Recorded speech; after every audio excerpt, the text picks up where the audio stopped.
Hi hello and welcome to my channel. இன்றைக்கி நம்ம என்ன பார்க்க போகிறோம் அப்படின்னா ரெண்டு விஷயம் பார்க்க போகிறோம். ஃபர்ஸ்ட் வந்து நேற்று நடந்த இந்தியா வர்சஸ் அயர்லாந்து மேட்சோட ப்ரிவியூ. செகண்ட் வந்து நம்ம யார் இன்னைக்கு ஆல்ரெடி ஒரு மேட்ச் முடிஞ்சிருச்சு, உகாண்டா வர்சஸ்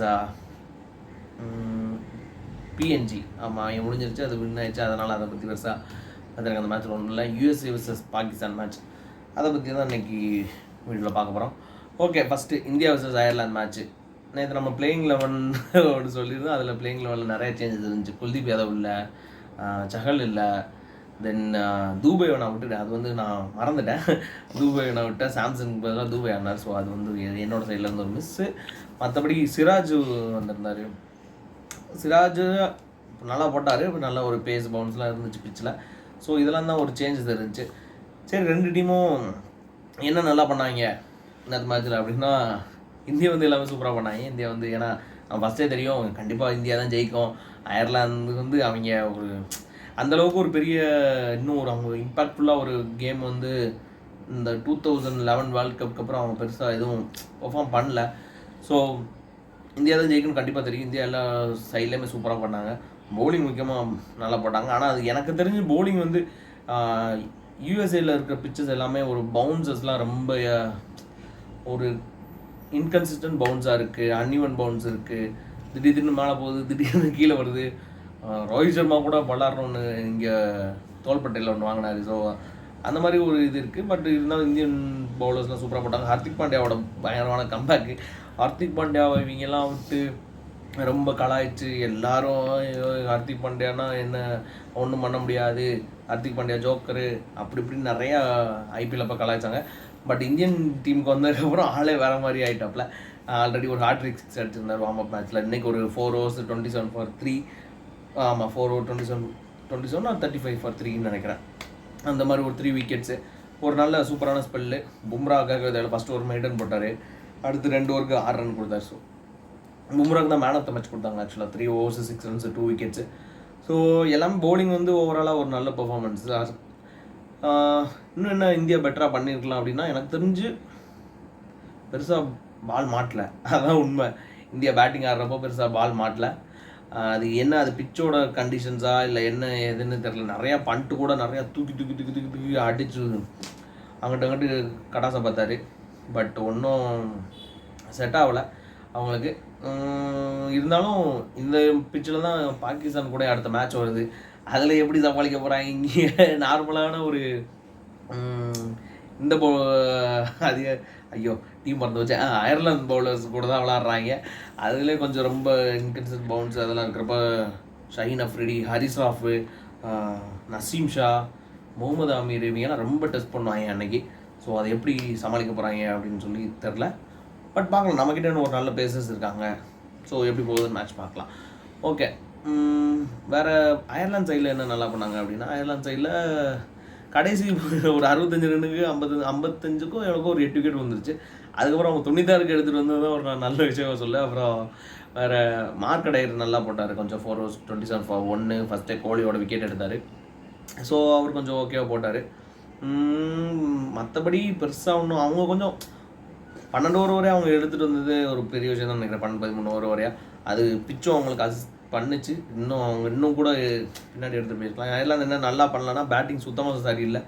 நல்ல பேட்ஸ்மேன்லாம் இருக்காங்க, பால்பெர்னி, அப்புறம் ஸ்டெர்லிங்கு, கர்டிஸ் காம்பரு, இவங்களாம் கொஞ்சம் நல்லா ஆடக்கூடிய ஆட்கள். நல்லா ஆடக்கூடிய ஆட்கள் மீன்ஸ் அவங்க பயங்கரமாக இப்போ நம்ம ரோஹித் சர்மா அவங்க அளவுக்கு ஆடக்கூடிய ஆட்கள் கிடையாது. ஒரு டீசெண்டான ஒரு 96 அடிக்கிற அளவுக்கு அவங்க டீம் கிடையாது. எனக்கு தெரிஞ்ச வரை ஒரு 130 140 வரை அவங்க கொண்டு போயிருக்கலாம்.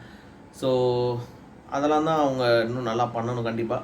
பவுலிங் ஓகே, எனக்கு தெரிஞ்சு இந்தியா மாதிரி ஒரு லைனப் கூட இந்த பவுலிங்கு ஒரு 13 overs 92, 13 overs 12 overs நினைக்கிறேன் 92. அது ஓகே தான் எனக்கு தெரிஞ்சு. அது பவுலிங்லாம் கொஞ்சம் டீசெண்டான பவுலிங். ஸோ இதுதான் அயர்லாந்து சைடில். ஓகே, அப்புறம் என்ன கீ மூமெண்ட்ஸு நேற்று மேட்ச்சில் அப்படின்னு பார்த்தீங்கன்னா, ரோஹித் சர்மா தோல்பட்டையில் ஒன்று வாங்கினார். அது ரொம்ப அதில் கொஞ்சம் ரிட்டையர்ட் ஆகி போயிட்டார். மேபி அது சீரியஸ் இன்ஜுரியாக இல்லை, ஆனால் இருந்தாலும் அவர் என்ன யோசிச்சிருப்பாருன்னா, இந்த மாதிரி ஓகே இப்போ தான் டோர்னமெண்ட் ஸ்டார்ட் ஆகுது, நம்ம ஒரு ரிஸ்க் எடுக்க தேவையில்லை அப்படின்னு சொல்லிட்டு போயிருக்கலாம்.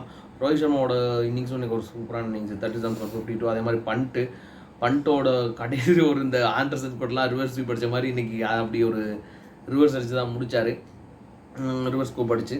ஸோ அதெல்லாம் தான் இன்றைக்கி கீ மூமெண்ட்ஸு. ஃபீல்டிங்கும் நல்லா இருந்துச்சு, எல்லாமே நல்லா இருந்துச்சு. பட் பாகிஸ்தான் மேட்ச்சில் தான் ரியல் டெஸ்ட் இருக்கும். ஏன்னா கண்டிப்பாக எல்லாருக்குமே தெரிஞ்சிருக்கும் அயர்லாந்தை பீட் பண்ணிடுவாங்க இந்தியா அப்படின்னு சொல்லிட்டு. ஸோ பாகிஸ்தான் மேட்ச் ரொம்ப கஷ்டமாக இருக்கும். பாகிஸ்தானோட பேட்டிங் வந்து நமக்கு த்ரெட் கிடையாது.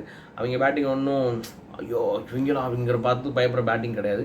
பட் பவுலிங் கண்டிப்பாக நம்ம அவங்கள பார்த்து கொஞ்சம் பயந்துதான் ஆகணும்.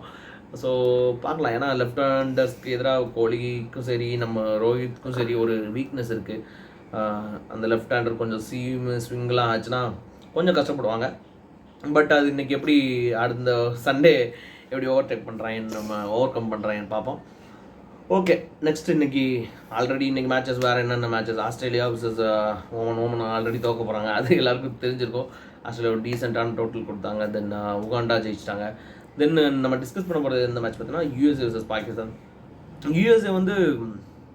யூஎஸ்ஏ ஃபஸ்ட் மேட்ச் கனடா கூட ஆடினாங்க. 194 டார்கெட்டு சூப்பராக சேஸ் பண்ணாங்க. ஒரு ஆரோன் ஜோன்ஸ் வந்து 10 6 அடித்தார். 10 6னால் அது கிட்டத்தட்ட கெயிலுக்கு அப்புறம் ஒரு இன்னிங்ஸில் அவ்வளோ அதிக 6 அடிச்சு வந்து ஆரோன் ஜோன்ஸ் தான் நினைக்கிறேன். T20 வேர்ல்ட் கப்பில் மோஸ்ட் ஆஃப் த டோர்னமெண்ட்ஸில் 10 6 அடிக்கிறதே ஒரு இன்னிங்ஸில் பெரிய விஷயம் தான் இதை பொறுத்த வரைக்கும். ஸோ அது ஆனால் அன்றைக்கி பவுலிங் லைனப் வந்து அவங்களுக்கு கனடா, இன்றைக்கி வந்து பாகிஸ்தான் பவுலிங் லைனப் நான் சொன்ன மாதிரி தான்.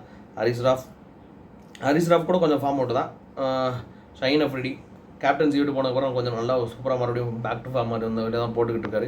பாபர் கேப்டனாக வந்திருக்காரு. ஸோ திரும்ப அதை அடிக்கலாம். பாபர் வந்து மோஸ்ட்லி ஓப்பனிங் இறங்குவாங்க. பட் கண்டிப்பாக அவங்க 2 பேரில் யாராவது ஒரு ஆள் அட்டாக் பண்ணி ஆடணும். 2 பேரும் ஒரு டிஃபெண்ட் பண்ணுற மாதிரி 130 செக்ரேட்டில் ஆடினாங்கன்னா கண்டிப்பாக அது வேலைக்கு ஆகாது. எய்தர் ரிஸ்வான், நான் யார் அட்டாக் போனோம் அப்படின்னா ரிஸ்வானை தான் நான் அட்டாக் போவேன். ஏன்னா பாபர் அசாமோட பிளேயிங் ஸ்டைல் அப்படி தான், ஒரு 130 140 தான். பட் அவர் ஒரு விக்கெட்டு ஒரு எண்ட் ஸ்டாண்ட் பண்ணாலே போதும். அதே மாதிரி யூஎஸோட பவுலிங் வந்து ஒரு த்ரெட்னிங்கான பவுலிங் கிடையாது. அதனால் கண்டிப்பாக அவங்க யாராவது ஒரு அடிச்சு ரன் ரேட்டை இன்க்ரீஸ் பண்ண தான் பார்க்கணும் பாகிஸ்தான். பவுலிங் அவங்க கண்டிப்பாக நல்லா போட்டுருவாங்க. 3 பவுலர்ஸ் அப்புறம் இவர் ஷதாப் கானு அப்படி இப்படின்னு சொல்லிட்டு நல்லா போட்டுருவாங்க. ஸோ இதெல்லாம் தான் இன்றைக்கி யாரெல்லாம் நல்லா பெர்ஃபார்ம் பண்ணுவாங்க.